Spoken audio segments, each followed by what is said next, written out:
Son las 8 en punto. María Corina y Edmundo deben estar tras las rejas, asegura Maduro en su primera rueda de prensa internacional. María Corina Machado advierte aumento de la represión contra la oposición en Venezuela. Fiscal chavista asegura que ya hay más de 1.000 detenidos y advierte que hay procesos abiertos a los líderes opositores. Por un voto fracasa resolución de la OEA sobre Venezuela. Colombia se abstiene de votar. Aumenta presión para Trump. Encuestas revelan ventajas de Kamala Harris sobre el republicano. Buenas noches, bienvenidos a Noticentro 1 CMI. En su primera comparecencia ante medios internacionales luego de las elecciones, el mandatario de Venezuela, Nicolás Maduro, nuevamente habló de guerra civil y reiteró que los líderes opositores, María Corina Machado y Edmundo González, deben ir presos. En una rueda de prensa, Nicolás Maduro lanzó nuevas amenazas de fomentar una guerra civil para defender la democracia. Desde el poder político queremos continuar en el camino que Chávez trazó. Pero si el imperialismo norteamericano y los criminales fascistas nos obligan, no me temblará el pulso para llamar al pueblo a una nueva revolución con otras características. El pueblo lo sabe. Yo no nací el día de los cobardes. Nosotros no nacimos el día de los cobardes. Pero si el imperio quiere avanzar en su plan criminal, nosotros defenderemos nuestra patria. Maduro acusó a Estados Unidos de tener una diplomacia falsa, además que los gobiernos de Chile y Perú entrenaron los manifestantes. Mientras Estados Unidos, con su diplomacia falsa, se movía por el mundo para instalar este escenario en Venezuela. Yo tengo que decirlo todo. Nosotros negociamos de buena fe con Estados Unidos. Estados Unidos no cumplió nada. Son unos mentirosos y farsantes. No tienen palabra ni cuando la firman. Todos los que fueron capturados de los destrozos, todos vienen entrenados de Chile y Perú. Centros de entrenamiento en Chile y Perú. Asimismo, dijo que los criminales no pudieron contra él y que la derecha fascista va por la corona. La internacional fascista, Elon Musk, Bolsonaro, Milei, Noboa, el represor asesino de Bukele y los narcotraficantes asesinos y sicarios de Colombia, Álvaro Uribe Vélez e Iván Duque, y todo el narcotráfico. Toda la internacional de la extrema derecha fascista viene por la joya de la corona. Sin embargo, Maduro agradeció a Petro. Agradecemos todas las cooperaciones de todos los que tengan posibilidad de cooperar con la paz de Venezuela. Se lo dije al presidente Petro, a quien respeto mucho. Es uno de los hombres más inteligentes que he conocido en mi vida, el presidente Petro. Muy inteligente. Entonces respeto sus consejos, sus ideas, ¿verdad? Tuve la oportunidad de conversar con él hoy y le expliqué muchas cosas. El mandatario aseguró que el informe que presentó el Centro Carter ya estaba escrito desde hace un mes. Todos los que vinieron del Centro Carter a Venezuela traían el informe ya escrito. Lo tenemos. Desde hace un mes tenemos el informe del Centro Carter ya escrito. Por su parte, la líder opositora María Corina Machado alertó sobre una escalada represiva por parte del gobierno de Nicolás Maduro y denunció 16 asesinatos en menos de 48 horas. ¡Ganamos! María Corina Machado advirtió a la comunidad internacional sobre una intensificación de la represión por parte del gobierno de Nicolás Maduro. Ahora, tras la contundente e inapelable victoria electoral que logramos los venezolanos el 28 de julio, la respuesta del régimen es el asesinato, el secuestro y la persecución. Según declaró Machado, el régimen de Maduro ha respondido con violencia a la contundente victoria electoral obtenida por los venezolanos el pasado 28 de julio. Alertó al mundo sobre la escalada cruel y represiva del régimen, que hasta hoy cuenta con más de 177 detenciones arbitrarias, 11 desapariciones forzadas y al menos 16 asesinatos en las últimas 48 horas. Que defender la verdad es violencia. En sus palabras, la líder opositora reiteró su compromiso de llevar la lucha hasta el final, destacando el sacrificio de los ciudadanos venezolanos. Y el presidente Nicolás Maduro acudió ante el chavista Tribunal Supremo de Justicia para solicitar que a través de un peritaje certifique los resultados electorales del domingo. En la búsqueda y el afán de que le certifiquen las elecciones, el mandatario venezolano Nicolás Maduro, ante la Sala Electoral del Tribunal Supremo de Justicia chavista, radicó un recurso de amparo con el que aspira a proteger la voluntad popular expresada en votos y ratificada en el boletín de resultados emitido por el Consejo Nacional Electoral. Maduro allí pidió a la presidenta del máximo tribunal que cite a todos los partidos y haga un peritaje a los resultados del Consejo Nacional Electoral. Acudo al máximo tribunal de Venezuela para que se aboque, como he conversado con su presidenta, la doctora Beatriz Rodríguez, y cite, como es su facultad, a todas las instituciones y coteje todos los elementos de prueba y certifique, haciendo un peritaje del altísimo nivel técnico, los resultados electorales de las elecciones del 28 de julio. El mandatario en su pronunciamiento acusó a la Casa Blanca de haber sostenido una reunión con grupos golpistas para ordenar nuevos ataques en Venezuela. Todos los que están complotados desde Washington, todos los que se reunieron ayer con Dan Erickson, en la Casa Blanca hubo una reunión ayer con Dan Erickson, donde estuvo toda esta gente, planificando nuevas sanciones contra Venezuela, acciones armadas y muchas otras cosas. Sé todo lo que hablaron en la reunión. Maduro aseguró que los partidos que lo apoyan están listos para presentar el 100% de las actas, además que está dispuesto a ser convocado, interrogado e investigado por la Sala Electoral como candidato presidencial ganador de las elecciones del domingo y como jefe de Estado. El fiscal general de Venezuela comunicó que hay más de 1.000 detenidos que participaron en las protestas contra el gobierno de Nicolás Maduro. El fiscal Tarek William Saab ha elevado a más de 1.000 la cifra de detenidos durante las protestas después de que el presidente Nicolás Maduro fue declarado por el Centro Nacional Electoral como reelegido en las elecciones presidenciales celebradas el pasado domingo. De las acciones que estoy mencionando allí, todas vinculadas a acciones que están mencionando allí, tenemos hasta este momento 1.062 detenidos. Si algunos de ellos, por la investigación previa, pudiera determinarse que estando en los lugares no tuvieron participación, aquí hay justicia y aquí hay juicio justo, serán liberados. Pero los que se les determine la responsabilidad, como esto que estoy mostrando, todos tienen responsabilidad, quedarán privados de libertad por muchos años. Porque vean esto, es sorprendente el apagón informativo de lo que ha ocurrido con los funcionarios policiales que han actuado acá. Tenemos 77 funcionarios heridos y un asesinado. El caso que comenté ayer en el estado Aragua, lamentablemente. Pero vean, ayer yo hablé de un poco más de 40 heridos, ahora la cifra subió a 77 funcionarios heridos por estos manifestantes delincuentes. Saab también dijo que los manifestantes se rocían de salsa de tomate para aparentar que fueron agredidos por la fuerza pública y que luego salen y se van como si nada, pero que después al ser capturados lloran, porque el sistema judicial no va a permitir una escalada de violencia, además que hubo un intento de sabotaje por parte de la oposición. Y una resolución de la OEA sobre Venezuela no alcanzó la mayoría. Brasil y Colombia se abstuvieron de votar.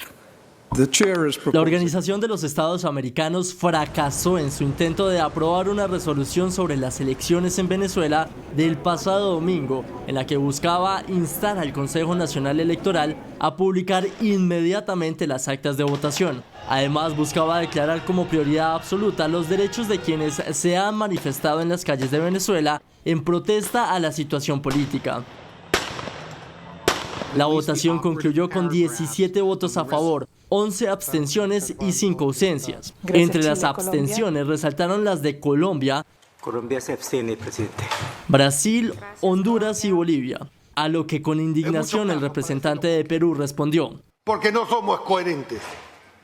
Decimos una cosa adentro, en petit comité, o según la audiencia, y venimos acá y nos abstenemos o votamos en contra. ¿De qué votamos en contra? De que sean verificadas. Ni siquiera se le quitó al párrafo al cual usted le dedicó, señor presidente, casi 2 horas para persuadirnos y no aceptamos una verificación. Entonces, ¿qué es lo que va a pasar mañana? Esta decisión de la OEA ocurrió durante una reunión urgente convocada por el organismo de Washington tras una petición de 12 países miembros. Además, la resolución resaltaba la importancia de proteger y preservar todos los equipos utilizados durante este proceso electoral. En otras noticias del mundo, Hamás confirmó la muerte de su líder en un ataque en Teherán atribuido al ejército de Israel. El grupo afirmó que esta muerte no quedará impune. El grupo Hamás confirmó la muerte de su líder Ismail Haniyeh en un ataque en Teherán donde se encontraba de visita oficial. La noticia fue difundida por el gobierno iraní, el cual confirmó que uno de los guardaespaldas del líder palestino también falleció en el ataque. محکوم می‌کنیم این عملیات وحشیانه و ددمنشانه‌ای که اتفاق افتاد. ان شاءالله با تلاش نیروهای زیرا و امنیتی هرچی سریعتر گزارش به مردم داده بشه و من خواهشم هم اینه که با جدیت کارامون رو دنبال کنیم که احساس نشه که میتونن به ما ضربه بزنن. Haniyeh, de 61 años, había viajado a Teherán para asistir a la ceremonia de investidura del nuevo presidente iraní, Masoud Pezeshkian. Ahora, su cuerpo será trasladado a Doha, Qatar, donde se realizará un funeral este viernes, pero antes se celebrará una ceremonia funeral popular y oficial en la capital iraní. Hamás prometió vengar la muerte de su líder. En Estados Unidos, una nueva encuesta reveló que la líder demócrata Kamala Harris aventaja en varios estados al expresidente Donald Trump en intención de voto. En una nueva encuesta publicada por Morning Consult, la vicepresidenta y virtual candidata demócrata Kamala Harris aventaja al expresidente y candidato republicano Donald Trump en una intención de voto en varios estados clave. Harris aventaja a Trump con mayor holgura en el estado de Michigan, con un 53% de apoyos frente a un 42%. También con menor diferencia en Arizona, Nevada y Wisconsin, mientras que en Pensilvania y Carolina del Norte, Trump supera a Harris con un 50% de apoyos frente al 46%, y ambos empatan en Georgia. El 46% de los encuestados tienen una visión favorable de la potencial candidata demócrata, 5 puntos porcentuales más que en la anterior encuesta cuando Biden aún era candidato presidencial y donde Donald Trump tenía una ventaja frente al líder demócrata de 6 puntos porcentuales.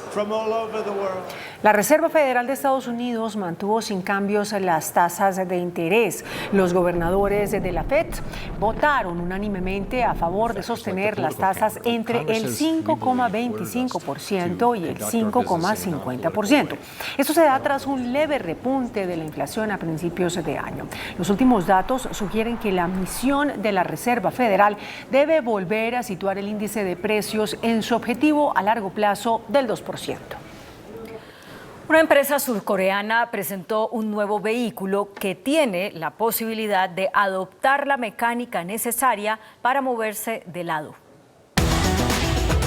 Una compañía de automóviles surcoreana expuso un nuevo concepto de vehículo basado en el e-corner, al que han bautizado Mobion Concept. Esta tecnología emplea un total de 4 pequeños motores en cada rueda, en lugar de un gran motor sobre cada eje. El resultado es el mismo, la obtención de la tracción total, pero en este caso la potencia se envía a cada rueda individual, lo que genera nuevas posibilidades en los movimientos y así también trasladarse de lado. El Mobion Concept también puede ejecutar maniobras denominadas como Pivot Turn, Diagonal Drive y Reserve Drive. Todo ello para hacer uno de los coches eléctricos más maniobrables del mundo. Hola, buenas noches, bienvenidos a Entrevistas CMI. Las altas tarifas de la energía eléctrica en la región Caribe tienen preocupados a los mandatarios de esa sección norte de Colombia. Por eso el gobernador del Atlántico, Eduardo Verano de la Rosa, llegó a Bogotá ayer, acompañado de 21 de los 23 alcaldes de ese departamento. ¿A qué, señor gobernador? Gracias por aceptar Entrevistas CMI. Buenas noches. Bueno, primero que todo, mil gracias, Gerardo, porque esta es una importantísima oportunidad. Sí, teníamos una reunión con el señor Andrés Camacho, ministro de Minas y Energía. y fue una reunión de trabajo donde todos los alcaldes del Departamento del Atlántico presentamos un documento que era un documento sobre la solución a los problemas de energía en la región Caribe. ¿Por qué? Porque están muy altas, son sencillamente muy altas. Pongo una cifra que yo creo que indica, mientras en Medellín la gente paga 840 pesos el kilovatio hora, en la región Caribe se paga 1.150, o sea, 47% más, lo cual es totalmente inequitativo, injusto. Y eso es uno de los puntos más importantes que nosotros estamos tratando de aclarar, de buscar caminos, de buscar soluciones. ¿Por qué?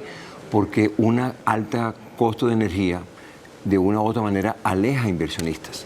Los inversionistas, ¿qué estudio hacen? ¿Qué análisis hacen? ¿Cuáles son sus costos?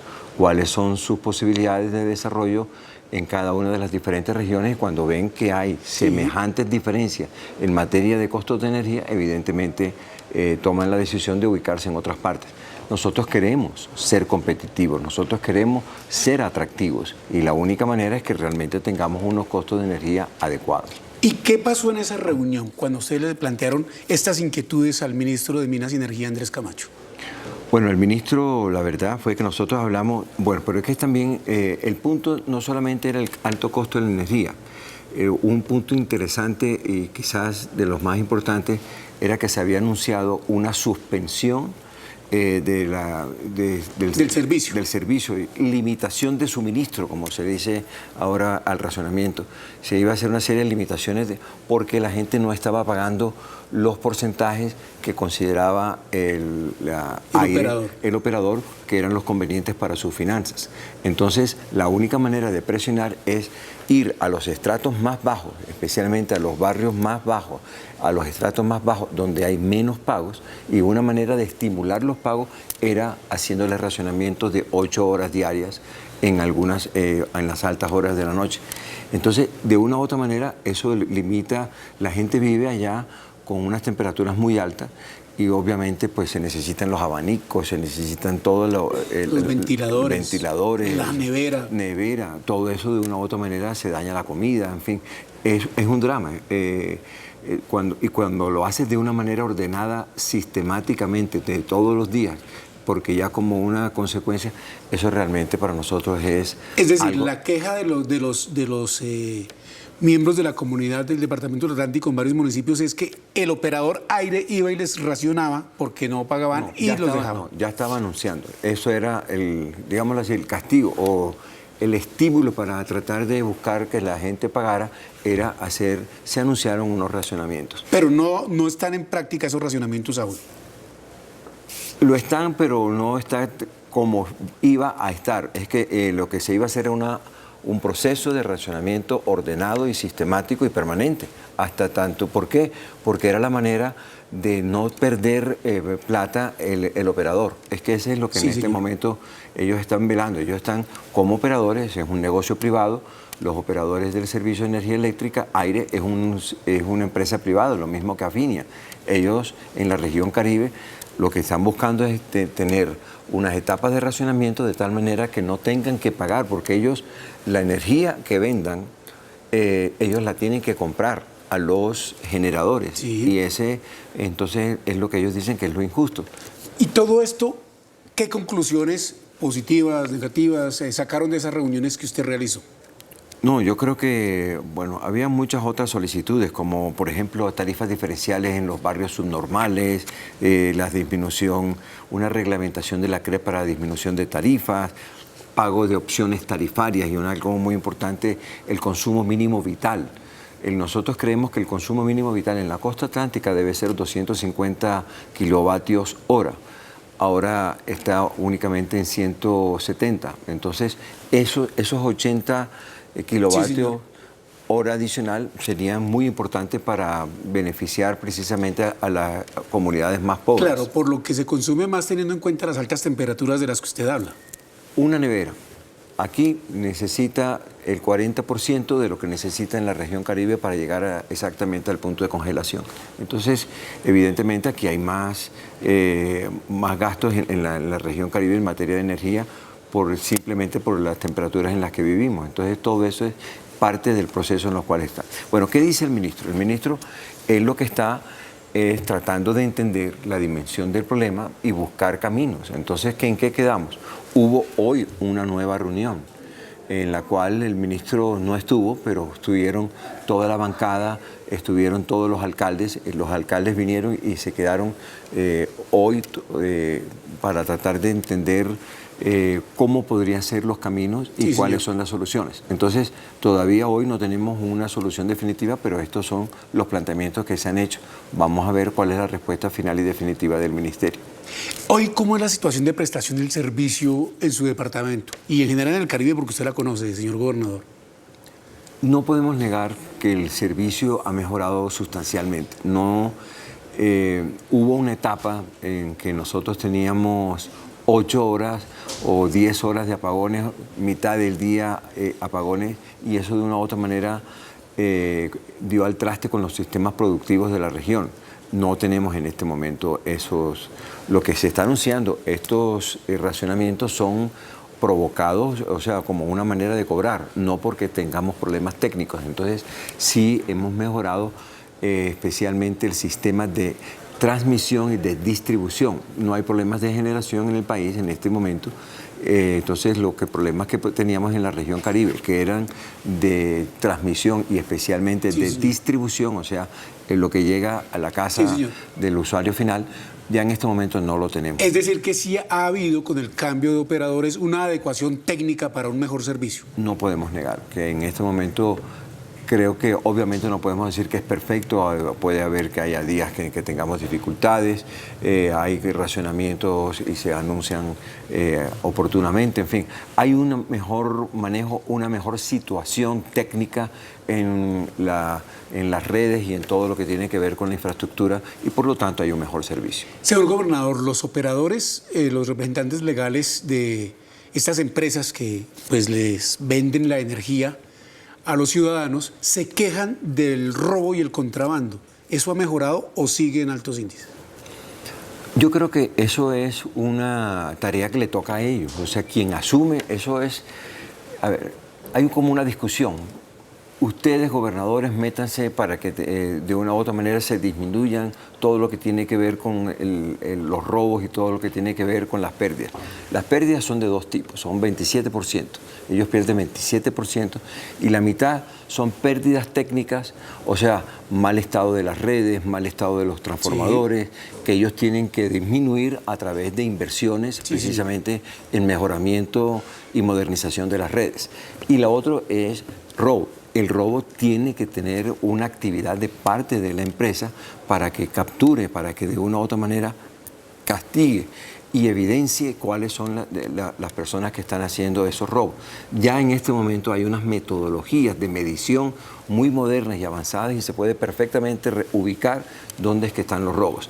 Y si ellos modernizan su sistema de medición, seguramente pues podrán también disminuir esa mitad de pérdidas que tienen fruto de las pérdidas por robos.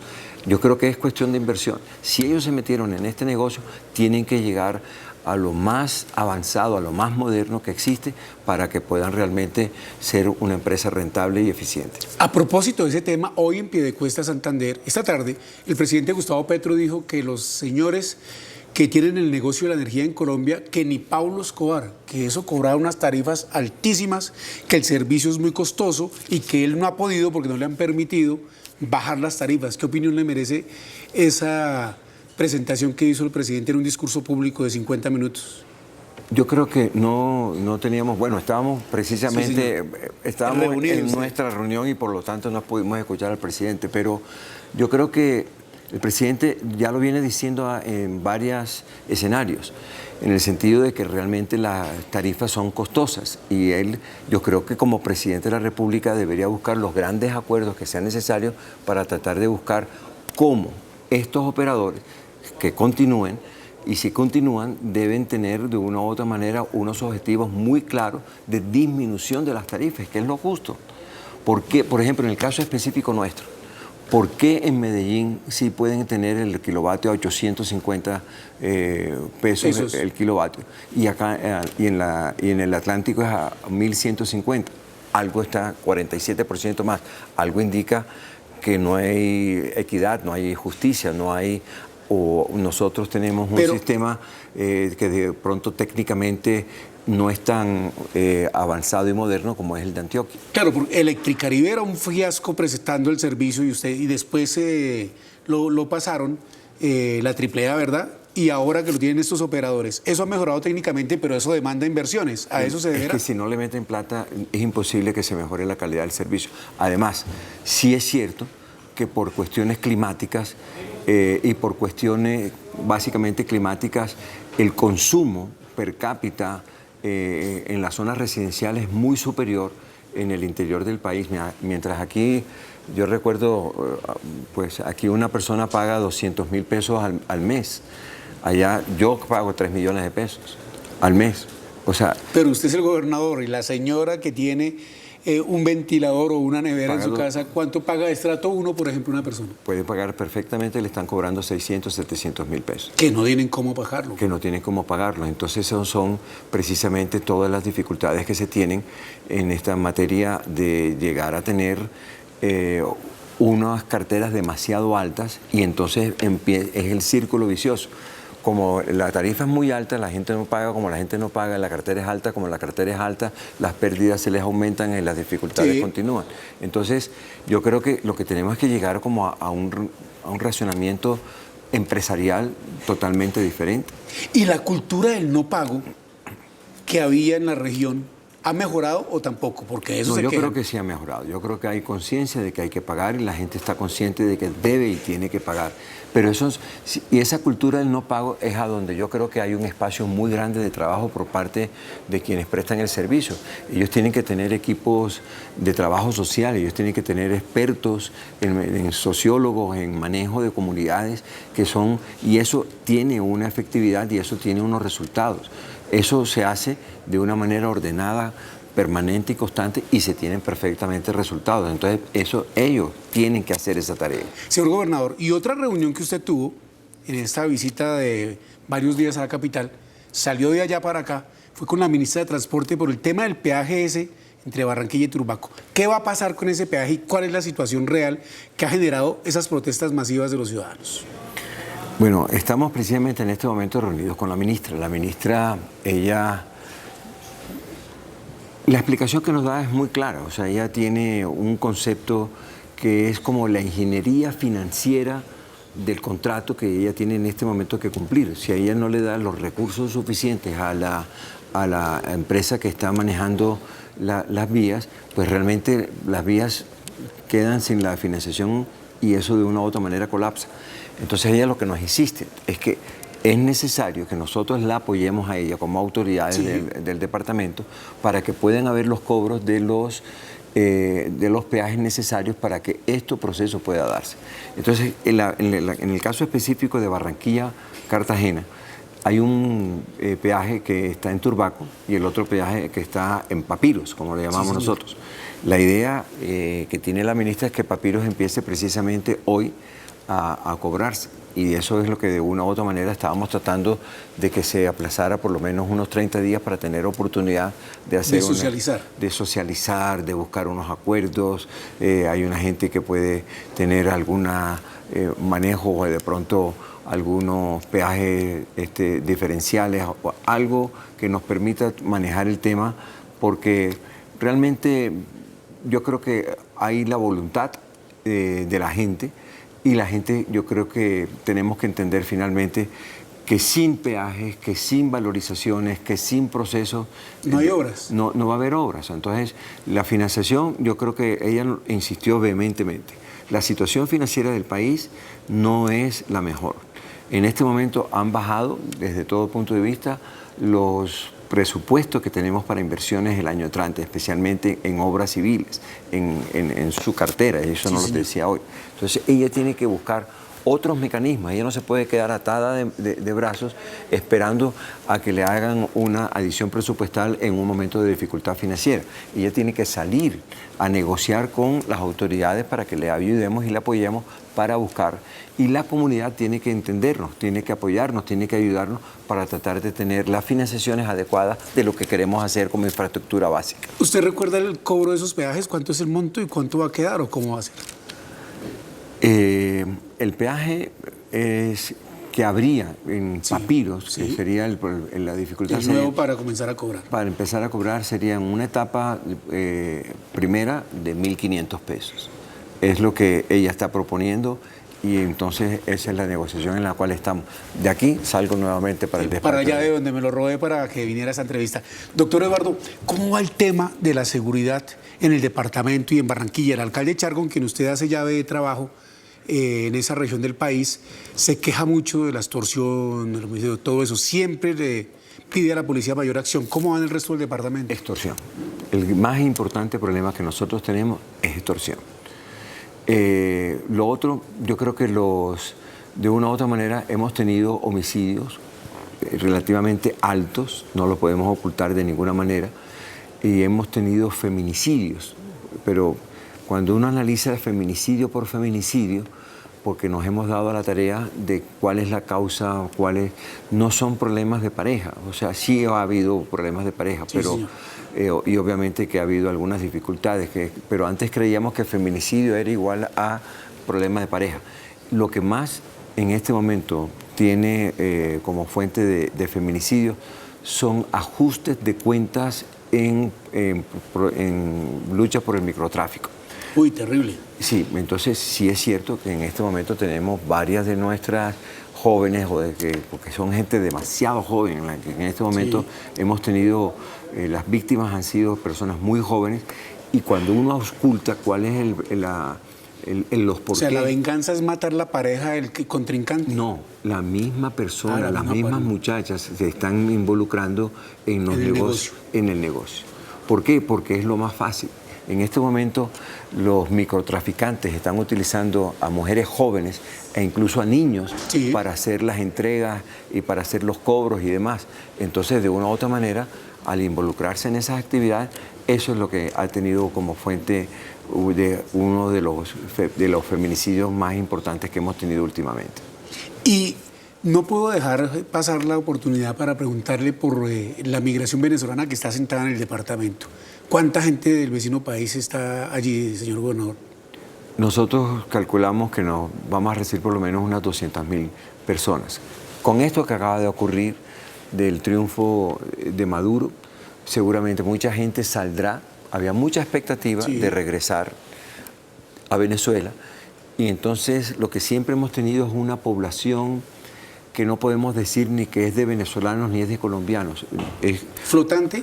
Es flotante totalmente. O sea, por ejemplo, en el sur del Atlántico hay mucha gente que vive de la economía del Zulia. Sí. Y cuando en el Zulia hay bonanza económica, la gente del sur del Atlántico se traslada. Cuando hay dificultades en Zulia, por algunas circunstancias, regresan. Entonces, esa es una población pendular. Esa es la principal fuente que tenemos. Entonces, ahora seguramente mucha gente va a retornar, y eso evidentemente nos va a causar problemas de desempleo, de dificultades económicas, seguramente de problemas de orden público. Entonces tenemos que estar preparados para eso. Usted dice el triunfo de Maduro. El triunfo de Maduro no ha sido reconocido, ni siquiera el presidente Gustavo Petro lo reconoció hoy, porque dice que hay dudas. Y no lo ha reconocido y pide veeduría internacional. ¿Usted lo reconoce o cree que haya hubo fraude? No me quiero meter en el tema, sino que yo sé que ya en este momento él va a actuar como presidente, o sea que esa es una realidad que nosotros tenemos y que tenemos que afrontar. De ninguna manera creo yo que va a haber un movimiento internacional que de una u otra manera, por no reconocer a Maduro de una u otra manera no llega a la presidencia. Yo creo que Maduro, gústenos o no nos guste, es el presidente, y eso es la realidad que nosotros tenemos ya que tener entre ceja y ceja, porque eso es lo que nos viene. Lo que nos viene es una mayor migración, especialmente para en el caso específico del Zulia, de Carabobo, gente que se regresa o que viene a buscar posibilidades, maneras de sobrevivir en nuestro territorio. Con una situación financiera precaria de la nación y los departamentos, ¿cuánto debe usted destinar del presupuesto? Porque Colombia los ha acogido bien, como en Venezuela acogían a los colombianos cuando era un país próspero, el vecino país. ¿Gasta de presupuesto usted lo que tendría que irse para tener esa población? A ver, yo creo que lo tenemos que hacer y lo hacemos porque finalmente es más gente en nuestros colegios, más gente en nuestros hospitales. Entonces no podemos en este momento medir que nosotros tengamos que dedicar una cuantía específica porque de una u otra manera la economía se ajusta, pero nosotros sí notamos que tenemos una mayor cantidad de personas que llegan a nuestros hospitales y que nosotros los atendemos. ¿Y por qué? Y los muchachos y niños que estudian. Y los niños que también vienen a nuestros colegios, también hemos dado la instrucción clara y precisa de que lleguen. Lo que no queremos es que se queden en la calle sin estudiar los niños de Venezuela que lleguen a nuestro país. Eso sería para mí lo peor. Yo creo que nosotros tenemos que abrirles la puerta. ¿Y qué es la realidad? La realidad es que el mundo, la historia es pendular, como lo dije ahorita. O sea, muchas veces la situación ha sido al revés. La bonanza ha estado en Venezuela y nuestra gente se ha ido y allá las han atendido. Y son de una u otra manera casi que la misma gente con los mismos apellidos y de nuestro mismo territorio que unas veces vive, una etapa de su vida vive en Venezuela y otra etapa vive en el sur del Atlántico. Eso es lo que nosotros tenemos perfectamente estudiado y detectado. O sea que afrontemos esa realidad como debe ser, atendiendo a la gente. Señor gobernador, ¿cómo son sus relaciones con el gobierno nacional, con el presidente Petro? Yo creo que muy bien. Yo creo que Petro es un presidente que de una u otra manera permite acercarse, es un diálogo, él tiene una manera de discutir, de analizar los temas, de afrontar las cosas, digamos, diferente, pero también es importante anotar que tiene un buen equipo y que los ministros nos atienden. Yo vengo, por ejemplo, en este momento de estar una tarde entera con el ministro de Minas y Energía, buscando salidas a todo lo que tiene que ver con las tarifas de energía eléctrica. Entonces, sí, hemos tenido unas discusiones muy interesantes con el equipo de gobierno de Petro. El tema de la autonomía territorial y regional, en lo que están empeñados diferentes gobernadores y alcaldes, ¿cómo lo ve usted? ¿Por qué es necesario esa descentralización mayor? Porque es la única manera que realmente podamos progresar. Nosotros ya hemos constituido la RAP Caribe. Precisamente ya en estos momentos estamos recibiendo de cada uno. Mañana tenemos reuniones en Valledupar, por ejemplo, y estamos recibiendo todo lo que cada uno de los diferentes departamentos, su equipo de planeación, considera debe estar en el gran plan de desarrollo regional. Estamos dedicados en este momento a la construcción del plan de desarrollo regional. Eso como la actividad más importante de la RAP. Y después empezaremos a promover todos los proyectos de inversión de carácter regional, que son diferentes a los proyectos con criterio departamental. No es lo mismo una vía pensada para unir municipios de un departamento interno con una visión departamental que un acueducto con visión departamental, que un plan vial con visión territorial regional o un plan de... ¿Cómo deberían ser las cosas? Como deberían ser las cosas. Entonces necesitamos ambos criterios, necesitamos ambas proyecciones y ambas realizaciones, por ejemplo, hablando de vías, de un paquete vial. Necesitamos un paquete vial nacional, un paquete vial regional, que básicamente, por ejemplo, nosotros necesitamos que se pueda unir Sucre con Cesar. No hay una vía que sea transversal y que podamos nosotros tener una comunicación transversal dentro de la región Caribe. Entonces, ¿qué hay que hacer? Una persona que esté en el Cesar, que quiera ir a Sucre, a Sincelejo, tiene que subir hasta Barranquilla y bajar después hasta Sincelejo. Eso le quita 4 horas, cuando si fuera en línea recta pudiera hacerlo en 2 horas. Señor gobernador, a propósito, el presidente Petro mañana se van a... Y puentes. Sí, claro. Nosotros no tenemos puentes en el río Magdalena, únicamente en Barranquilla. Y el siguiente puente es en Plato Zambrano. todo el resto de la región Caribe se comunica a punta de chalupas y de Johnson y de métodos supremamente arcaicos. A propósito, el presidente Petro, mañana se van a ver la cara porque se celebra los 30 años de la Federación Nacional de Departamentos. Va a ser aquí en Bogotá, va a venir la mayoría de dirigentes territoriales. En ese cara a cara, ¿qué deberían plantear ustedes los gobernadores al presidente? El eslogan de mañana es Colombia son las regiones.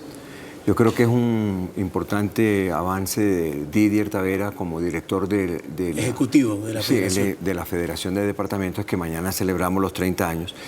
Y yo creo que vamos a hablar de varias cosas. Uno, de la misión de descentralización. La misión de descentralización tiene que ser la Federación la que además se involucre a tratar de que los temas que tienen que ver con los procesos de descentralización sean tratados por las regiones, desde las regiones, con criterios regionales, no con criterios centralistas, que es lo que tenemos. Por ejemplo, nada más que la misión de descentralización nunca jamás ha salido de Bogotá. Entonces, ¿cómo podrá tener descentralización sí, en Bogotá? ¿Cómo podrá tener una promoción o una tarea de promover los procesos de descentralización si su criterio y su análisis de todas las cosas es totalmente centralista? Pues, señor gobernador, no le quito más tiempo para que regrese a su cita con la ministra de Transporte, luego de la que sostuvo con el Ministerio de Minas. Doctor Eduardo Verano de la Rosa, muchas gracias por estar aquí en Entrevista CMI. Gerardo, mil gracias a ustedes por esta oportunidad.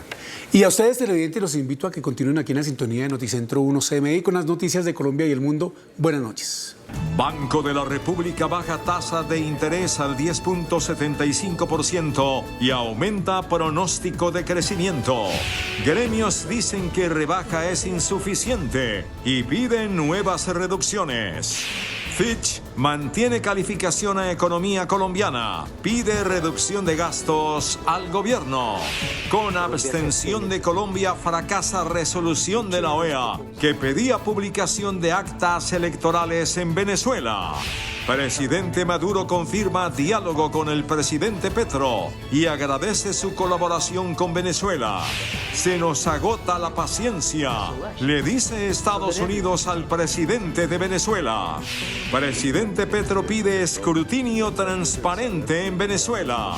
Contratista abandona obras en dique de Caregato. Le anticiparon 26.000 millones. Demócratas piden al presidente Biden más apoyo para la paz en Colombia. Pico y placa en Bogotá los sábados de puente festivo, anuncia el alcalde Galán. Sube el desempleo en Colombia en junio según el DANE. Planeación denuncia billonario robo a electrificadoras en la costa. Millicom lanza oferta por Telefónica Colombia. Iniciamos nuestra segunda hora de noticias. La Junta Directiva del Banco de la República redujo las tasas de interés al 10,75% para impulsar la reactivación económica. El emisor también aumentó la proyección de crecimiento de la economía para este año. La decisión por mayoría de la Junta Directiva del Banco de la República se da por las expectativas de la inflación, las cuales se mantienen a la baja para el cierre del año. La tasa de interés pasó de 11,25 a 10,75%, lo que representó una reducción de 50 puntos básicos. 5 codirectores votaron por esta decisión, 2 pedían recorte de 75 puntos básicos. Los riesgos sobre la inflación como el clima, tarifas y combustibles se disipan. Las condiciones estuvieron dadas para que la Junta tuviera la tranquilidad de continuar con la reducción de la tasa de interés en la forma en que lo hizo. La expectativa de inflación para el cierre del año está entre el 5,5 y 5,9%. Esas son las expectativas que existen básicamente en el mercado. Obviamente tenemos que esperar la información que vaya saliendo y ojalá puedan ser una inflación más baja que eso. Por el lado del crecimiento, el equipo económico del Banco de la República mejoró la expectativa al 1,8%. Es un incremento significativo frente a lo que teníamos en el informe anterior, que era 1,4%, y a lo que teníamos a comienzos del año, que era 0,8%. Lo que muestra es que el crecimiento se ha ido revisando al alza de manera sistemática a lo largo del año, lo cual es una muy buena noticia, una noticia positiva para la economía colombiana. El gerente del Banco de la República sostiene que hay mejores indicadores de la economía para el segundo semestre del año. Por su parte, los gremios de la producción consideran que la reducción de las tasas de interés anunciado hoy aún es insuficiente para estimular el crecimiento económico. Gremios empresariales consultados hoy por CMI coincidieron en afirmar que buena parte del estancamiento de varios sectores de la economía obedece a los altos intereses de los créditos, y aunque hoy el Banco de la República anunció una reducción de 50 puntos básicos en su tasa de referencia, para los gremios la reducción no es suficiente. Hay estimaciones, especialmente estimaciones del Fondo Monetario Internacional, que dicen que del decrecimiento que ha tenido la economía, o de la desaceleración más bien que ha tenido la economía, cerca del 30% está explicado por la alta tasa de interés real que tenemos en este momento en nuestro sistema financiero debido a la tasa del Banco de la República. El presidente de la SAC, Jorge Enrique Bedoya, considera que las reducciones de las tasas de interés del Banco de la República deben traducirse rápidamente en intereses menos costosos por parte de los bancos. Indiscutiblemente se necesita más, y obviamente que no sean solamente las tasas que baja el Banco Central, sino cómo se traduce eso en el menor costo para el crédito. Hoy los gremios le hicieron un llamado al gobierno para que, además de la reducción de los intereses, se adopten medidas adicionales para reactivar la economía. Y la agencia Fitch mantuvo la calificación de la economía colombiana, pero pidió al gobierno reducir aún más sus gastos. El jefe de la cartera destacó el pronunciamiento de Fitch, que mantuvo la calificación crediticia de Colombia con perspectiva estable. Sostuvo que es un mensaje de confianza al manejo de la política fiscal del país, reconociendo el recorte al gasto de 20 billones de pesos y la reducción en el déficit del Fondo de Combustibles. También sobresale la independencia del Banco de la República. Lo estamos pagando esa deuda en muy corto plazo, con los mismos gastos, con el mismo ingreso. Ese es el tema central de lo que hay allí. Precisamente para cubrir el faltante del presupuesto para 2025 por 12 billones de pesos, el gobierno buscará una reforma tributaria, la cual estará lista en 15 días. La renta de naturales tendría cambios y la renta corporativa bajaría del 35 al 30% de forma gradual. Cada punto que baje equivale a 2 billones de pesos menos de recaudo, que deben ser reemplazados con otros. Evidentemente, eso significa examinar otro tipo de componentes. El funcionario dijo que además de la reforma, se busca identificar a personas naturales que se camuflan como personas jurídicas para ocultar bienes. Identificar cuáles son los activos y los ingresos reales de las personas naturales que hoy están mimetizados en las personas jurídicas. La reforma será radicada ante el Congreso de la República. Una resolución de la Organización de Estados Americanos que exigía a Venezuela publicar las actas electorales no alcanzó la mayoría para ser aprobada. Brasil y Colombia se abstuvieron de votar. Por su parte, Estados Unidos reconoció que Edmundo González obtuvo millones de votos más que Maduro. La Organización de los Estados Americanos fracasó en su intento de aprobar una resolución sobre las elecciones en Venezuela del pasado domingo, en la que buscaba instar al Consejo Nacional Electoral a publicar inmediatamente las actas de votación. Además, buscaba declarar como prioridad absoluta los derechos de quienes se han manifestado en las calles de Venezuela en protesta a la situación política. La votación concluyó con 17 votos a favor, 11 abstenciones y 5 ausencias. Entre las abstenciones resaltaron las de Colombia, Colombia se abstiene, presidente, Brasil, Honduras y Bolivia, a lo que con indignación el representante de Perú respondió: porque no somos coherentes. Decimos una cosa adentro, en petit comité, o según la audiencia, y venimos acá y nos abstenemos o votamos en contra. ¿De qué votamos en contra? De que sean verificadas. Ni siquiera se le quitó al párrafo al cual usted le dedicó, señor presidente, casi 2 horas para persuadirnos, y no aceptamos una verificación. Entonces, ¿qué es lo que va a pasar mañana? Esta decisión de la OEA ocurrió durante una reunión urgente convocada por el organismo de Washington tras una petición de 12 países miembros. Además, la resolución resaltaba la importancia de proteger y preservar todos los equipos utilizados durante este proceso electoral. Entre tanto, el presidente de Venezuela, Nicolás Maduro, agradeció a su homólogo de Colombia, Gustavo Petro, por la cooperación y apoyo a la paz en su país. En una rueda de prensa, Nicolás Maduro le agradeció a su homólogo Gustavo Petro por todos los consejos.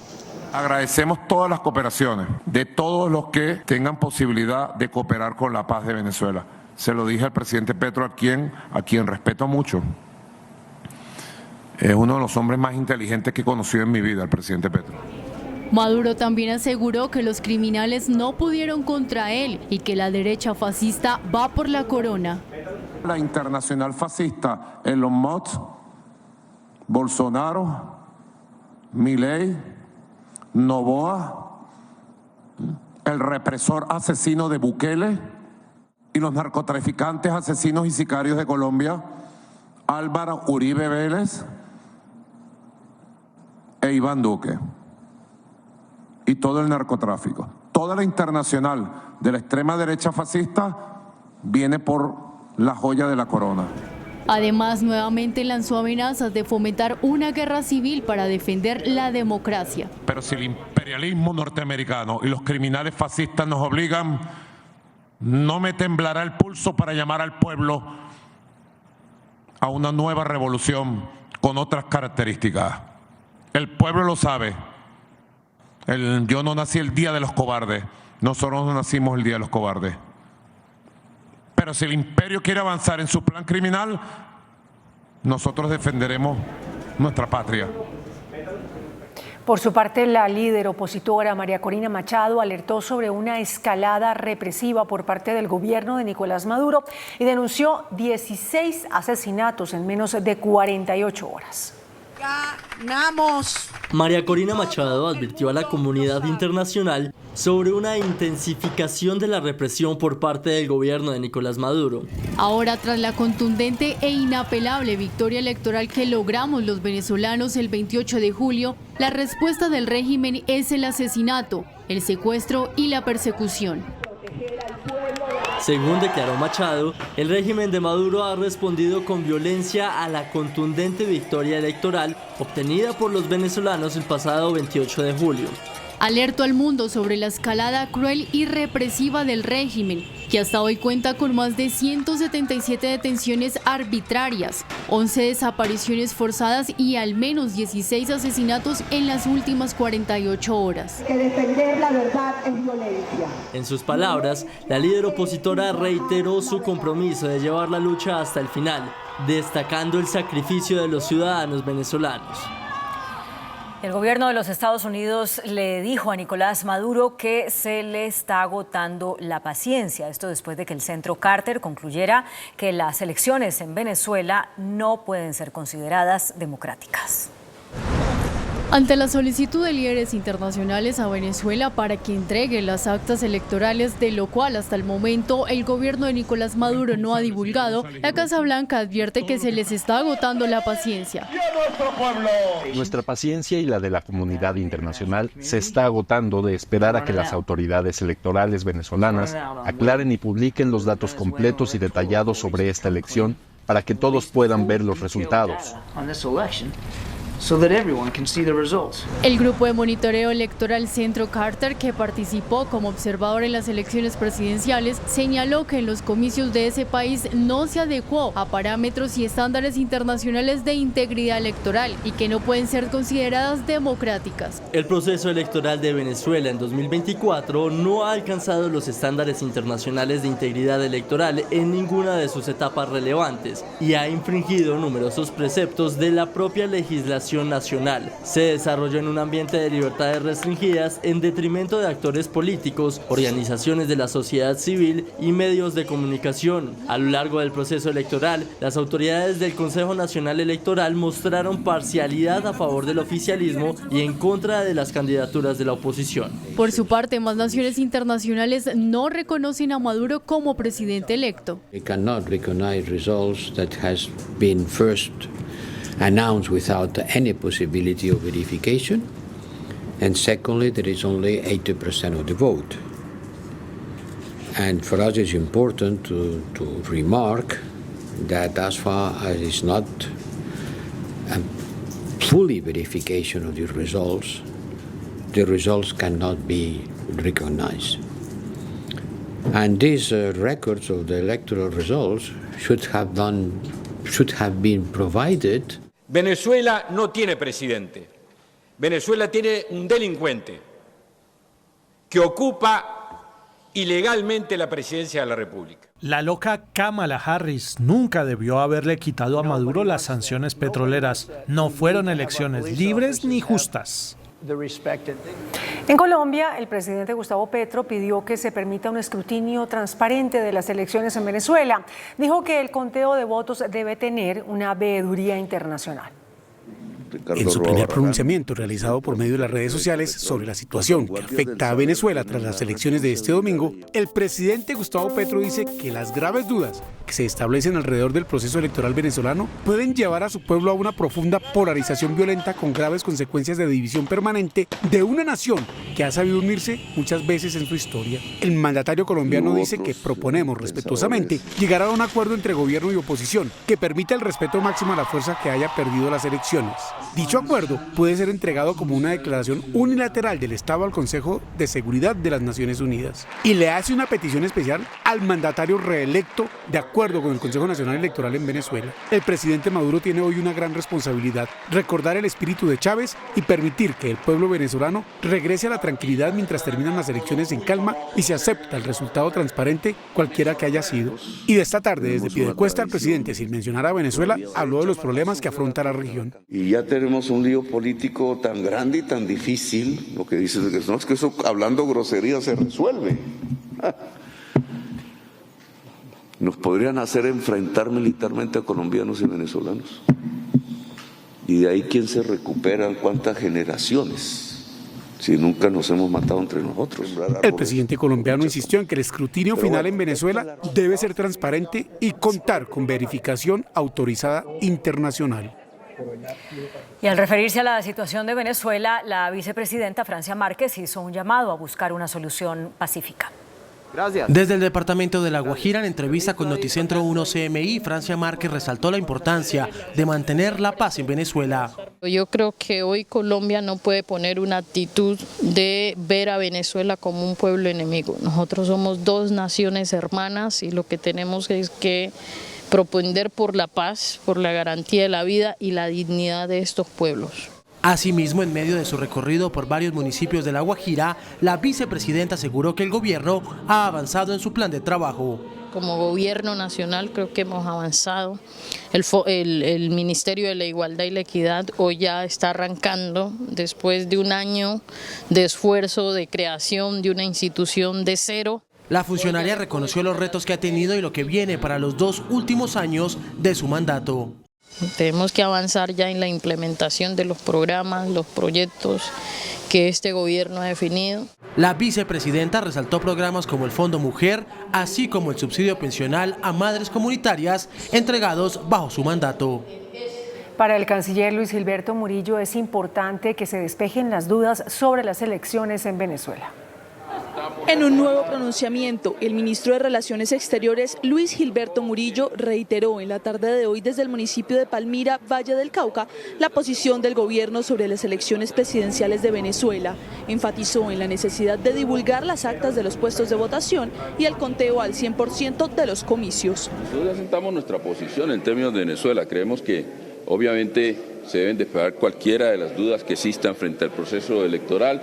Hemos dicho obviamente que se debe llegar a un resultado final respetando el marco constitucional y legal de la República Hermana de Venezuela. Respetamos obviamente su autonomía. El canciller además manifestó el apoyo de Colombia a la nación venezolana con el fin de llegar a acuerdos y negociaciones que garanticen la paz política en el vecino país. Las declaraciones del ministro se dieron durante una agenda de trabajo de Cancillería en las regiones, donde participó de la reunión sobre avances de la Mesa de Cooperación Pacífico, capítulo Valle del Cauca, con énfasis en el municipio de Palmira. El Consejo Gremial Nacional también se manifestó sobre las elecciones en Venezuela. Exigió respeto por la voluntad del pueblo de ese país. Este es el comunicado del Consejo Gremial Nacional que representa a la cúpula del empresariado colombiano, en el que se solicita al gobierno de Venezuela que permita la verificación y auditoría de las elecciones del domingo pasado en ese país, de modo que permitan tener claridad sobre las denuncias de fraude electoral que se han presentado desde ese mismo día. no existe ningún escenario en el cual Nicolás Maduro hubiera ganado. De manera que es muy importante que eso se divulgue. Desde el Consejo Gremial se cuestiona la legitimidad de los resultados presentados por el gobierno de Maduro. Y yo no sé si el gobierno de Nicolás Maduro y Nicolás Maduro mismo creen que cometido, digamos, el fraude el día domingo, ya quedaron con la posibilidad de gobernar durante los próximos 6 años. El Consejo Gremial comparte el concepto de la OEA según el cual las autoridades venezolanas distorsionaron el resultado electoral. Las senadoras del Pacto Histórico, Clara López y Gloria Flores, quienes participaron como veedoras del proceso electoral en Venezuela, defendieron la confiabilidad del sistema electoral del vecino país. Clara López respaldó la propuesta del presidente Petro de publicar todas las actas de las elecciones del domingo y mientras se termina el escrutinio hacer una tregua entre los dos sectores. Es necesaria porque como van las cosas pueden acabar en guerra civil. Y eso de verdad es que es una polarización, ya ha habido actos de violencia, actos de incendiar instalaciones públicas, tumbada de estatuas. Yo creo que es fundamental que se pongan de acuerdo ambas partes a reconocer los resultados que reconstaten con el proceso de escrutinio y de auditoría que ha planteado el presidente Petro es lo más sano. Por su parte, la también senadora Gloria Flores llamó al diálogo y al respeto de las autoridades venezolanas. Hay que respetar las autoridades de un país, la autoridad electoral y las autoridades de justicia. Consideramos que ante todo nuestro papel como colombianos y colombianas es contribuir a que siempre el diálogo sea el camino para resolver los problemas y que en el trámite, digamos, interno de los resultados electorales también pueda haber un acompañamiento internacional que rodee de garantías a las partes. Las dos senadoras llegaron de Venezuela, donde estuvieron como veedoras de las elecciones del pasado domingo. Vamos a otras noticias. El director de la Unidad de Gestión del Riesgo, Carlos Carrillo, denunció el abandono por parte del contratista de las obras en el dique de Caregato, en la Mojana Sucreña. El director de la Unidad de Gestión de Riesgo denunció abandono en las obras de Caregato en la Mojana por parte del contratista. Aquí no hay volquetas, aquí no hay bolsas, aquí pues creo yo no se está haciendo mayor cosa. Y el paso siguiente pues es tomar las medidas jurídicas que sean pertinentes, por supuesto garantizando el debido proceso al contratista. Podemos estar llegando perfectamente a unas 30.000, 35.000 hectáreas de arroz perdida, 160.000 animales más o menos, diciendo sobre la parte económica, sin hablar de la parte de la flora y la fauna, la cual en estos momentos son las más afectadas. Además de anunciar medidas, la unidad intentará recuperar los recursos del proyecto. Necesitamos liberar los recursos que están comprometidos en esta obra para hacerlo bien. Recuerde que aquí se comprometieron 130.000 millones de pesos. Eso es una cantidad ingente de dinero. El dique lleva casi 3 meses roto. La Procuraduría vinculó a nuevos funcionarios en las investigaciones relacionadas con irregularidades en la contratación de la Unidad Nacional de Gestión del Riesgo. Se trata de un nuevo capítulo en el escándalo de corrupción de la Unidad de Riesgo que tiene que ver con presuntas irregularidades de sobrecostos en el contrato para la compra de 3 plantas desalinizadoras por 42.000 millones de pesos para La Guajira. Los vinculados por la Procuraduría son el ex subdirector general de la Unidad de Riesgo, Víctor Andrés Mesa, y la vicepresidenta de contratación derivada de la fiduprevisora, Daniela Andrade. Sobre el alquiler de 30 carrotanques para el departamento de Córdoba, la Procuraduría vinculó al representante legal de la sociedad Project ING SAS, Nelson Raúl Triana. Y acabamos de ampliar la investigación, no solamente al caso de los carrotanques, sino también a otros casos de contratación que hemos observado que son de naturaleza indebida. Según la Procuraduría, habrían irregularidades durante la etapa precontractual y de ejecución bilateral de los contratos. Y 14 senadores radicaron una solicitud de moción de censura contra el ministro de Hacienda, Ricardo Bonilla, por su presunta relación con los hechos de corrupción en la Unidad Nacional de Gestión del Riesgo de Desastres. Encabezados por el senador del partido Alianza Verde, J.P. Hernández, los senadores consideran que el ministro de Hacienda no puede continuar en su cargo en vista de las serias acusaciones que han hecho en su contra tanto Olmedo López como Snyder Pinilla, respectivamente exdirector y exsubdirector de la UNGRD. Congresistas citados a la Corte Suprema de Justicia por el caso de corrupción en la Unidad Nacional de Gestión del Riesgo negaron el pago de dádivas para tramitar las reformas a la salud y la reforma pensional. En medio de las investigaciones preliminares a los expresidentes del Senado y Cámara, Iván Name y Andrés Calle, la Corte Suprema de Justicia escuchó hoy a los congresistas Lorena Ríos Cuellar y Miguel Ángel Pinto. Ambos negaron dádivas para tramitar las reformas a la salud y pensional relacionados al escándalo de corrupción. La ponencia negativa y archivo de la reforma pensional. 9 senadores de los 14 en la Comisión Séptima de Senado hundimos la reforma a la salud. Sus testimonios los pidió el abogado Jaime Lombana, quien defiende al congresista Iván Name en este caso. Lo que se quiere demostrar claramente es que el senador Iván Name jamás cambió su posición frente a los proyectos de ley, los votó negativamente. Los testimonios de los congresistas se transmitieron en el despacho del magistrado Francisco Farfán, quien adelanta una de las líneas de investigación por el caso de corrupción de la Unidad de Riesgo. El ala progresista del Partido Demócrata de los Estados Unidos le envió una carta al presidente Joe Biden en la que le piden más apoyo para la paz en Colombia. Más de 40 representantes de la bancada demócrata en la Cámara de Representantes de Estados Unidos están presionando al presidente Joe Biden para que refuerce su apoyo en los procesos de paz de Colombia.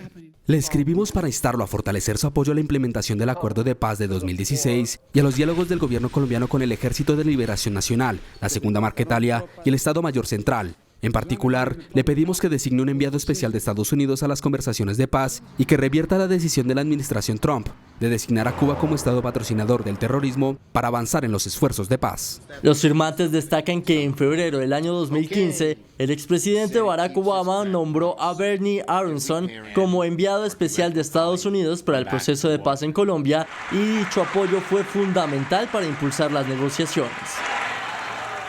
La Delegación de Paz del Gobierno con el ELN respondió al llamado de organizaciones sociales y a la Iglesia Católica para reanudar los diálogos con esta organización y prorrogar el cese el fuego que vence el próximo 3 de agosto. A través de cartas y comunicados, diversas organizaciones y movimientos pidieron al gobierno y al ELN la reanudación de los diálogos de paz y la renovación del cese el fuego bilateral. Entre esas voces está la Conferencia Episcopal Colombiana, que es acompañante en la mesa. El gobierno respondió afirmativamente a la petición. La delegación del gobierno colombiano subraya la importancia del respaldo de la sociedad civil y reafirma su disposición para avanzar en este camino hacia la paz. Se espera que haya un pronunciamiento de la Delegación de Paz del ELN encabezada por Pablo Beltrán. Y una ofensiva en contra de alias Iván Mordisco, anunció el director de la policía, el general William René Salamanca.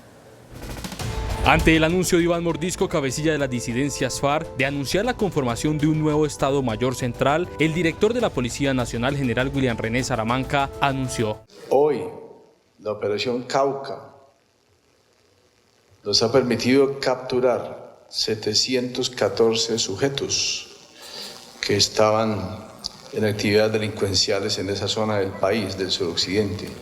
26 de ellos cabecillas capturados. Así fue la reaparición de Iván Mordisco, presunto responsable de múltiples ataques terroristas en departamentos como el Cauca, donde se lleva a cabo una ola de violencia perpetrada por sus disidentes. Hemos decidido, como muestra de voluntad de paz, ordenar a nuestras unidades no afectar el normal desarrollo de la COP16. La policía asegura que la COP16 que se llevará a cabo en la ciudad de Cali está blindada. La alcaldía de Bogotá iniciará un plan piloto para aplicar la restricción de pico y placa los sábados. Funcionará únicamente en los 4 puentes festivos que quedan del año. Después de evidenciar buenos resultados en el pico y placa regional de los lunes festivos en los planes retorno, el distrito ha decidido implementar el mismo modelo, pero en las horas de la mañana en los próximos 4 sábados con puente festivo. En los planes éxodo, los vehículos con placa par podrán circular entre las 6 de la mañana y las 9 de la mañana, y los impares lo harán entre las 9 de la mañana y las 12 del mediodía. Solamente en los corredores de salida. Vamos a explicarles cuáles son los 9 corredores.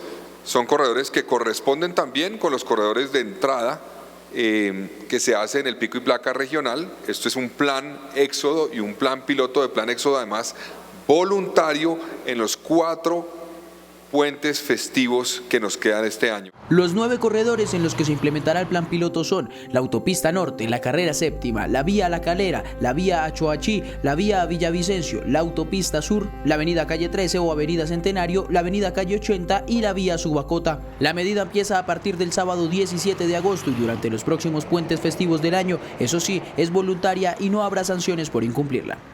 Prueba el menú de los Cheftainials Delichix, rodajas de jamón de pollo Delichix y trocitos de pollo Delichix para compartir. Delichix lo empieza, tú lo terminas. La Corte Suprema de Justicia anunció la presentación de un proyecto de ley para modificar el Código Laboral que cumple 70 años. La Sala de Casación Laboral de la Corte Suprema de Justicia se reunió con la Comisión Primera de la Cámara de Representantes. Debatieron el proyecto de ley del nuevo Código Laboral que propuso la Corte para modificar el actual código que tiene más de 70 años. Acoso laboral no llegaba a la Corte Suprema de Justicia porque había un proceso especial de acoso. Ahora la Corte va a poder cumplir una función que es unificar la jurisprudencia y pronunciarse de temas tan sensibles y tan importantes como el acoso laboral. La magistrada dijo que es importante que se aplique el enfoque de género en los procesos laborales para favorecer a las mujeres trabajadoras y que se incorporará la sentencia anticipada en los procesos laborales. 34 años después de haber firmado la paz, integrantes de la guerrilla del M-19 entregarán el primer informe sobre más de 1.000 desaparecidos de ese grupo durante el tiempo que duró alzado en armas contra el Estado colombiano. En compañía de la JEP y la Unidad de Búsqueda de Personas, varios exguerrilleros del M-19 se dieron hace 4 años a la tarea de buscar a sus desaparecidos. Estamos buscando, creo yo, a más de 1.000 desaparecidas y desaparecidos del M-19 en nuestros 16 años de lucha. De los un poco más de 1.000 desaparecidos, mañana en un evento en el Museo Nacional se entregará un primer informe. Tenemos ya un número de unos 300 nombres y seudónimos adelantados. Especial capítulo en esta búsqueda tendrá el Chocó, donde desapareció una columna de 40 guerrilleros llegados de Cuba y que ingresaron a Colombia por el Darién. Justamente estamos rasguñando, buscando, indagando. Yo he ido al Chocó 3 veces, hemos hecho la ruta que esa columna, la columna Calarcá hace 40 años hizo, con Darío Villamizar hicimos la ruta y otras compañeras y la unidad de búsqueda de personas desaparecidas y estamos llegando a unos puntos de referencia. Ya llegamos a unos puntos donde dicen los campesinos de la época que allí fueron enterrados los compañeros, entre ellos la Chiqui. Echándole agüita a los recuerdos se llama esta iniciativa de los exintegrantes del M-19. El partido Cambio Radical radicó un proyecto de ley de reforma a la salud que mantiene la CPS y que autoriza el giro directo para hospitales y clínicas. El partido Cambio Radical se le adelantó al Gobierno Nacional y radicó hoy un proyecto de ley estatutaria de salud en la Secretaría General del Senado. Esta debería comenzar a ser tramitada en la Comisión Primera de esa corporación. Nosotros no buscamos dinamitar lo construido en 30 años del sistema de salud actual. Segundo, tampoco pretendemos estatizar el servicio de salud como ha ocurrido en Venezuela, como ocurre en Cuba. Tercero, no acabamos ni eliminamos el modelo de aseguramiento. Reconocemos las bondades del sistema actual de salud y, por supuesto, corregimos lo que está funcionando mal en materia de cobertura, en materia de barreras administrativas por la intermediación que existe entre EPS y prestadores de servicios de salud. De acuerdo con el senador Carlos Motoda, quien lideró la iniciativa, el Gobierno Nacional, si busca un acuerdo nacional, debería respaldar la ley estatutaria o radicar su proyecto también como estatutaria ante la Comisión Primera y no en la Comisión Séptima del Senado. Esto porque el derecho a la salud es fundamental. En una operación histórica de la Policía Nacional fueron sometidos a extinción de dominio 9 bienes e inmuebles que eran usados para explotación sexual de menores. En la ciudad de Medellín fueron 6 apartamentos, un hotel y 2 parqueaderos que, según las autoridades, eran destinados a la explotación de menores de edad. Utilizaban a niños entre 11 a 15 años, quienes eran citados a través de las redes y adicionalmente eran utilizados para la prestación de servicios sexuales de menores entre 11 a 15 años, quienes eran obligados a consumir anfetaminas y citados a apartamentos y residencias en la ciudad de Medellín. Inmuebles valorados en 10.500 millones de pesos. Las autoridades anunciaron que se implementará el uso de 2 herramientas tecnológicas, un agente virtual encubierto y la alerta Ángel Watch, para identificar pedófilos y turistas sexuales alrededor del mundo que vienen a Colombia a buscar menores de edad. El desempleo aumentó en junio, según el DANE, se ubicó en el 10.3% y se perdieron 130.000 empleos. Desde hace 7 meses, el desempleo no ha vuelto a tocar cifras de un dígito, mientras en junio de 2023 se ubicó en el 9.3%, en junio de este año aumentó al 10.3%. En actividades como la administración pública, la población ocupada cayó 0.7%. Tuvimos una caída de 130.000 personas ocupadas, donde principalmente tuvimos 172.000 personas menos ocupadas en administración pública, defensa, educación y atención de la salud, 129.000 personas menos en la rama de la construcción y 110.000 personas menos en las actividades profesionales y científicas. Las ciudades con mayor desempleo son Arauca, 29.9%, Mocoa, 27.2%, Quibdó, 26.2%, Puerto Carreño, 17.3%, Riohacha, 16.7%. La informalidad también aumentó al 56%. El director de Planeación Nacional, Alexander López, aseguró que la empresa Unión Fenosa, operadora en su momento de la energía en la costa atlántica, habría malversado más de 11 billones de pesos. El alto funcionario denunció que se detectaron actos de corrupción en el manejo de las finanzas de las empresas de energía en la costa, lo que habría desencadenado la subida en las tarifas. La empresa que estaba allí, Unión Fenosa, Electricaribe, desfalcó al país y desfalcó a los usuarios. Esos recursos los volvieron utilidades y esas utilidades las sacaban de Colombia. Por eso la infraestructura eléctrica de esas empresas que hay hoy allá no se mejoró. Todo lo contrario, esa infraestructura se deterioró. De otra parte, el director de Planeación reveló un alarmante panorama sobre el manejo de las regalías en Colombia y presuntos hechos de corrupción que ya están siendo investigados por la Fiscalía. Gran parte de esos recursos, y no una cifra pequeña, es una cifra muy grande, se fueron para los bolsillos de los mafiosos, de los corruptos y de clanes políticos que han convertido los recursos de las regalías en verdaderos tesoros, sí, particulares, y lo que hemos encontrado es de verdad absolutamente catastrófico. López estuvo en el Congreso entregando un balance sobre la ejecución presupuestal del gobierno. Colombia está a puertas de sufrir un desabastecimiento de energía eléctrica, advirtió hoy la presidenta de la Asociación Colombiana de Generadores de Energía, ACOLGEN, Natalia Gutiérrez. El sector eléctrico está en incertidumbre y urge del gobierno políticas públicas claras, dijo hoy la presidenta de ACOLGEN. El gremio que aglutina a los generadores de energía eléctrica en el país manifestó que Colombia puede entrar en un déficit de energía en poco tiempo. De acuerdo a la Unidad de Planeación Minero-Energética, Colombia ya puede tener déficit de energía eléctrica entre finales del 2025 y principios de 2026. Y recuerden que es que en Colombia nosotros no le podemos comprar energía a los vecinos, digamos, a diferencia del gas, que podríamos buscar gas internacional en el peor de los casos, pero en el caso de la generación eléctrica es un tema de autoabastecimiento. Otra preocupación de la presidenta de ACOLGEN es que en el presupuesto radicado por el Gobierno Nacional esta semana en el Congreso no está contemplada la partida de 7 billones de pesos que les deben a las comercializadoras por lo dejado de cobrar durante la pandemia del COVID.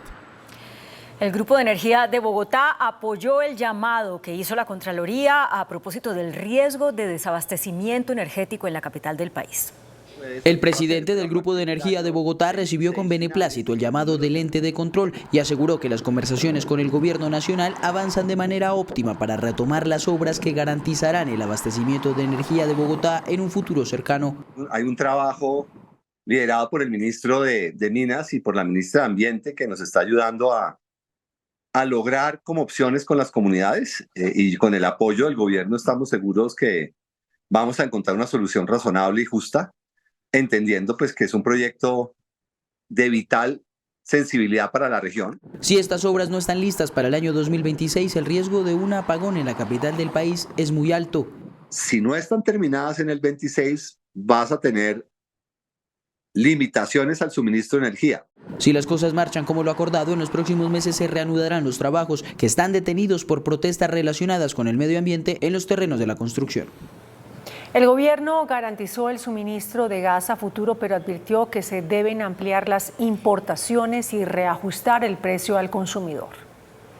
No es un secreto, es real. Colombia está importando cerca de 400 millones de pies cúbicos de gas al año. Eso descarta escasez del combustible, pero no el incremento en las tarifas, confirmó hoy el presidente de Ecopetrol.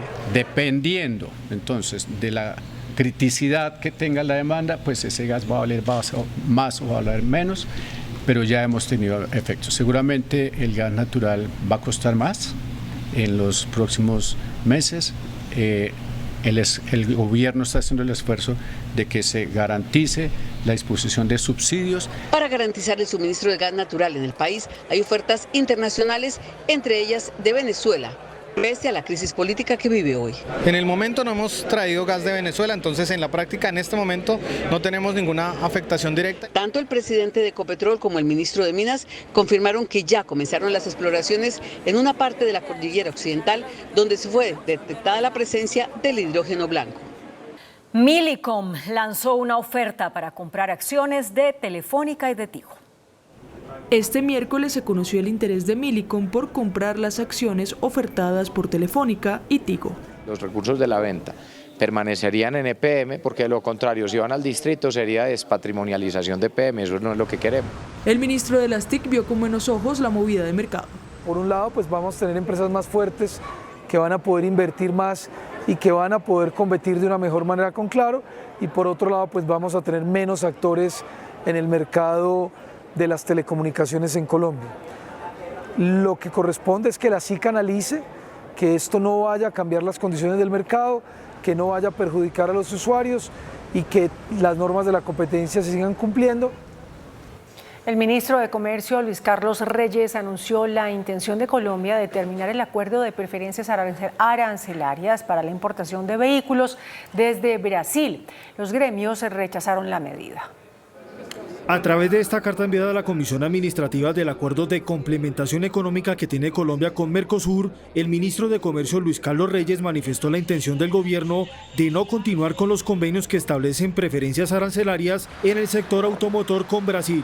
Para Conautos, gremio de más de 100 concesionarios del país, rechazan la propuesta y advierten que afectaría a la industria, a todas las marcas, pero sobre todo el empleo. Los efectos de terminar un acuerdo como este serían devastadores para la industria porque muchas marcas se verían afectadas. El dirigente pide seguridad jurídica y respetar las reglas de juego. Esta industria requiere reglas claras y transparentes, sin sorpresas, con la oportunidad de prepararse porque las inversiones son muy altas y el inversionista requiere eso. Finalmente señaló que se espera que el gobierno reconsidere su posición. Durante un foro sobre reactivación económica en Bogotá, la presidenta del Grupo Aval, María Lorena Gutiérrez, dijo que la inversión en Colombia está en crisis. Para la presidenta del Grupo Aval, uno de los mayores conglomerados financieros, la mayor preocupación es la caída trimestral del 15% en la inversión. Les aseguro que sin inversión no habrá crecimiento, no habrá empleo ni superación de la pobreza. Insisto, esto es crítico. La directiva reveló que se trabaja con el gobierno en sectores estratégicos. El Grupo Aval trabajará de la mano con el gobierno y el país, apoyando frentes como vivienda, transición energética. Ayer se aprobó una financiación a la granja solar más grande de Colombia, economía popular, industria, turismo y agricultura. Y hoy la presidenta del Grupo Aval, María Lorena Gutiérrez, le hizo también un llamado al gobierno para que acelere la ejecución de obras y programas sociales, de modo que se pueda dar un mayor impulso a la economía. Juan Armando Rojas, Noticentro 1, CMI. La Superintendencia de Sociedades anunció un plan para blindar a los equipos del fútbol profesional colombiano frente al ingreso de dineros del narcotráfico. El superintendente de Sociedades, Billy Escobar, anunció un seguimiento especial a los equipos de fútbol para detectar posibles conductas ilícitas como el lavado de activos. La prevención de conductas a las que el mundo del deporte tiene la tendencia a estar en situación de riesgo, como el lavado de activos y otras conductas que son ilegales. La superintendencia adelanta acciones preventivas para proteger a las empresas deportivas frente al posible ingreso de dineros del narcotráfico. Hay que blindar a los equipos del fútbol del ingreso de dineros del narcotráfico o de otros dineros de la ilegalidad, y al ser empresas y al tener el control nuestro y al tener las estrategias de prevención nuestra, aspiramos que eso no suceda. La ministra del Medio Ambiente, Susana Mohammad, radicará un proyecto de ley para eximir del pago del IVA los contratos para la realización de la COP16. El proyecto, que será radicado con mensaje de urgencia, permitiría un ahorro de 22.000 millones de pesos por la exención del IVA. La COP16, la cumbre ambiental más importante del mundo que sesionará en Cali en octubre, tiene un costo previsto de 207.000 millones de pesos. El índice de capitalización de la bolsa, que mide el comportamiento de las 25 principales acciones, cerró al alza. El índice selectivo MSCI Colcap de la Bolsa de Valores de Colombia subió 0,78% a 1.345 puntos. La acción de Enca fue la que más subió, con una valorización de 6,67% a 16 pesos. La acción de Canacol Energy fue la que más bajó, con una pérdida de 2,95% a 12.500 pesos. La acción más negociada de la jornada fue la de Preferencial Bancolombia, al movilizar más de 19.000 millones de pesos, con una variación positiva de 1,99% a 33.900 pesos. El dólar cerró a la baja. Indicadores económicos en Noticentro 1 CMI. La tasa representativa del mercado que regirá para mañana jueves será de 4.060 pesos con 34 centavos. Los profesionales del cambio compran la divisa en promedio entre 1.870 pesos y la venden entre 1.920 pesos. Un euro cuesta 4.419 pesos con 90 centavos. La libra de café en Nueva York se cotizó a $2 con 29 centavos. El azúcar se transó en 19,1 centavos de dólar la libra. El barril de petróleo WTI se cotizó en $78 con 64 centavos. La referencia Brent para Colombia se cotizó en $81 con 38 centavos. Una acción de Ecopetrol cuesta 2.175 pesos. Hasta aquí Noticentro 1 CMI.